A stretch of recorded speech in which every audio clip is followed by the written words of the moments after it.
नमस्कार. आजच्या व्हिडिओमध्ये आपण ढाबा स्टाईल मटार पालकची भाजी करणार आहोत. तुम्ही मटार पालकची भाजी तर खाल्लीच असेल. ढाब्यावरती मटार पालकची भाजी करताना ज्या सिक्रेट पद्धतीमध्ये ती केली जाते, ती आज मी तुम्हाला घरच्या घरी करून दाखवणार आहे. जेणेकरून तुमची मटार पालकची भाजी सुद्धा ढाब्या स्टाईल चवीला अप्रतिम होईल. या भाजीच्या वासानेच भाजी खावीशी वाटेल. घरातले कौतुक करून थांबणार नाहीत, हे मी तुम्हाला खात्रीने सांगते. रेसिपी नेहमीप्रमाणे भरपूर टिप्ससोबत तुमच्यासोबत शेअर केलेली आहे, त्यामुळे व्हिडिओ स्किप न करता संपूर्ण बघा. चला तर मग वेळ न घालवता लगेच रेसिपीला सुरुवात करूया. पालक मटारची भाजी करण्यासाठी एक सुडी पालक साफ करून घेतले. पालकचे फक्त पानच काढून घ्यायचे, देठाचा भाग घ्यायचा नाहीये. पालक 2 ते 3 वेळा पाण्याने स्वच्छ धुवून घ्यायचे, जेणेकरून पानावरतीची माती असते ती निघून जाईल. पालक धुताना तुम्ही बघू शकता पाण्यामध्ये खालती माती जमा झालेली असते. 2 ते 3 वेळा पाण्याने धुवून घ्यायचं आणि ते एका चाळणीमध्ये काढून घ्यायचं, जेणेकरून त्यामधलं जास्तीचं पाणी निघून जाईल. आता पालक चिरायला घ्यायचे. त्यासाठी मधून त्याचे 2 भाग करून घ्यायचे आणि मग पालक चिरून घ्यायचं. असं केल्यामुळे पालक चिरायला अगदी सोपं जातं आणि पटापट सर्व पालक चिरला जातो. आता एका टोपामध्ये पालक घालून घ्यायचा. टोपामध्ये आधीच पाणी नाही घातले, फक्त भाजी घालून घेतली. आता त्यामध्ये काही खडे मसाले घालायचे. 4 लवंगा, 1 तेजपत्ता, 2 दालचिनीचे लहान तुकडे, 2 हिरव्या मिरच्या घालायच्या आणि त्यानंतर 1 वाटी मटार घालून घ्यायचे. खडे मसाले घातल्यामुळे पालकमधला जो तुरटपणा असतो तो निघून जातो. आता यामध्ये फक्त 1 मोठा चमचा पाणी घालून घ्यायचे. जास्त पाणी नाही घालायचं, कारण पालकला आपलंसं असं पाणी सुटतं. चवीनुसार किंवा 1 चमचा मीठ घालून घ्यायचे. आता हे सर्व व्यवस्थित मिक्स करून घ्यायचं आणि 3 ते 4 मिनिटांसाठी झाकण ठेवून शिजवून घ्यायचे. अशा पद्धतीमध्ये पालक शिजवून घेतलं की त्यामध्ये घातलेल्या खड्या मसाल्यांचा सर्व सुवास असतो, स्वाद असतो, तो या भाजीमध्ये उतरतो आणि पालकमधला तुरटपणा देखील निघून जातो. 3 ते 4 मिनिटं झाली की गॅस बंद करून घ्यायचा आहे. त्यामधले सर्व खडे मसाले काढून घ्यायचे. जर लहान मुलं खाणार असतील तर सर्व खडे मसाले काढून घ्या, कारण खडे मसाले खाताना जर दाताखाली आले तर भाजी चांगली लागत नाही आणि खडे मसाल्याचा सर्व स्वाद भाजीमध्ये उतरला आहे, त्यामुळे त्यांना ठेवायची आवश्यकता नाही. दुसऱ्या कढईमध्ये 2 पळी तेल घालून घ्यायचे. त्यामध्ये 1 मोठा कांदा जमेल तितका बारीक चिरून घेतलाय तो घालून घ्यायचा. गॅसची फ्लेम लोच ठेवून कांदा सोनेरी रंगावरती परतून घ्यायचा. कांदा सोनेरी रंगावरती परतून झाला की यामध्ये 1 चमचा आलं लसूणची पेस्ट घालून घ्यायची.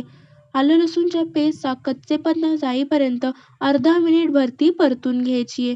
आलं लसूणची पेस्ट अर्धा मिनिटभर कच्चेपणा जाईपर्यंत परतून झाली की 1 चमचा लाल तिखट घालायचे. लाल तिखट देखील फोडणीमध्ये परतून घ्यायचे. याच फोडणीमध्ये 1 चमचा बेसन घालून घ्यायचे. बेसन फोडणीमध्येच घालून घेतलं की ते भाजलं देखील जातं आणि त्याचा कच्चेपणा निघून जातो. बेसन घातल्यामुळे भाजी व्यवस्थित मिळून येते आणि भाजीला चव देखील छान येते. 1 मिनिटसाठी बेसनाचा कच्चेपणा जाईपर्यंत तेलावरती ते परतून घ्यायचे. 2 मोठे टोमॅटो बारीक चिरून घेतले ते घालून घ्यायचे. टोमॅटो अगदी मऊ होईपर्यंत फोडणीमध्ये परतून घ्यायचे. टोमॅटो परतत असताना जर तुम्हाला वाटलं की मसाले कोरडे होत आहेत आणि कढईला खालती लागत आहेत, तर फक्त 1 ते 2 टेबलस्पून इतपतच पाणी घालून घ्यायचं आणि मग टोमॅटो परतून घ्यायचा. असंच पाणी घातल्यामुळे टोमॅटो लवकर मऊ होतो आणि सोबतच मसाले देखील करपत नाहीत आणि भाजीला चांगली तरीसुद्धा येते. आता इथे टोमॅटो देखील मऊ झालेला आहे. फोडणीला तुम्ही बघू शकता तरी सुटलेली आहे. आता यामध्ये आणखी काही मसाले घालून घ्यायचे. 1 चमचा गरम मसाला घालायचे. छोटा पाव चमचा हळद घालून घ्यायची आणि पुन्हा मसाले तेलावरती परतून घ्यायचे. अशा पद्धतीमध्ये मसाले व्यवस्थित परतून घेतले की भाजी चवीला देखील अप्रतिम होते.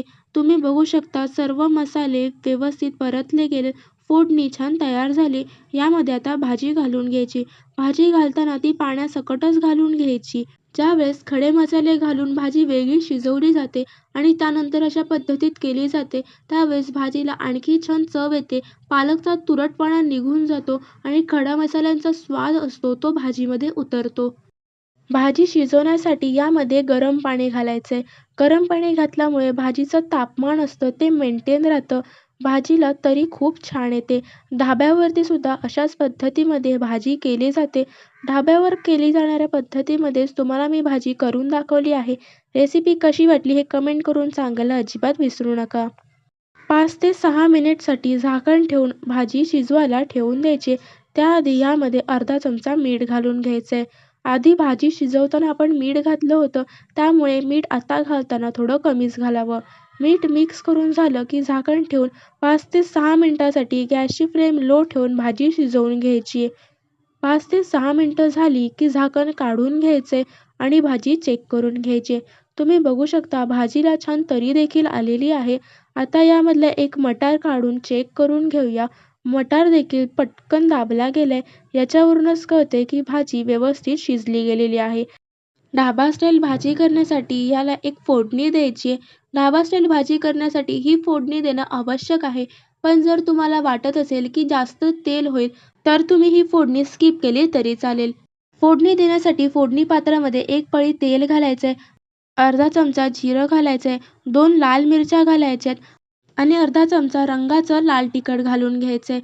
फोडणी भाजीवरती घालून घ्यायची आणि लगेचच झाकण ठेवून ती तशीच 2 मिनिटासाठी झाकून ठेवायची. 2 मिनिटं झाली की भाजीवरचं झाकण काढून घ्यायचं.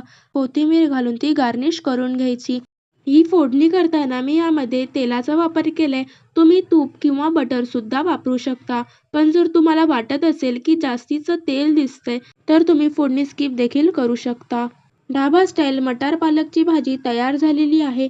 ही भाजी तुम्ही पोळी, भाकरी किंवा भातासोबत सुद्धा सर्व्ह करू शकता. घरातले अगदी आवडीने खातील आणि नेहमी अशाच पद्धतीमध्ये भाजी करायला सांगतील हेच मी तुम्हाला खात्रीने सांगते. रेसिपी कशी वाटली हे कमेंट करून नक्की सांगा. रेसिपी आवडली असल्यास व्हिडिओला एक लाईक नक्की करा. चॅनलवर नवीन असाल, चॅनल अजून सबस्क्राईब केलं नसेल तर लगेचच चॅनल सबस्क्राईब करा आणि बेल आयकॉन देखील नक्की क्लिक करा, जेणेकरून माझी येणारे नवनवीन रेसिपीचे व्हिडिओ तुम्हाला पाहता येतील.